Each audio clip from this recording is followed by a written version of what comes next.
დაუშვებს თუ არა პროკურორი ეგრეთ წოდებული კაბელების საქმეზე დამატებითი სამხილების მომდევნო პროცესზე გახდება ცნობილი. დღევანდელ სხდომაზე დაცვის მხარემ შესავალი სიტყვა წარმოადგინა. სხდომას ის ორი სამხედრო მაღალჩინოსნებიც ესწრებოდნენ, რომლებიც 19 ივნისს სასამართლო დარბაზიდან გათავისუფლდნენ.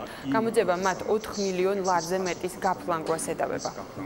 შემდეგ დღეს ჩვენ წარუდგინეთ სასამართლოს დაცვის მხარის შესავალი სიტყვა. ეს არის ძალზე ვრცელი სიტყვა, სადაც იყო დეტალურად კონკრეტულ მტკიცებულებებზე დაყრდნობით დასაბუთებული ბრალდების პოზიციის სიმცდარე.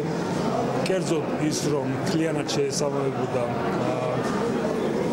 თავდაპირველი წინადადება თავდაცვის სამინისტროს იმას, რის თაობაზე ჩემგოში მოხდა ხელშეკრულების გაფორმება. ამავე სხდომაზე დაცვის მხარემ გადაწყვიტა, რომ რაღაც მასალები თავიდან წარმოადგინოს, ასე ვთქვათ, მაშინ როდესაც დასრულებულია მტკიცებულებათა გაცვლა.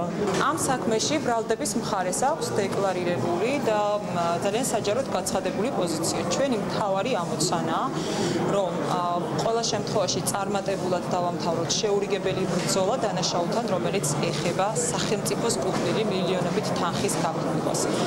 ამ ამოცანას ჩვენ აუცილებლად თავს გავართმევთ.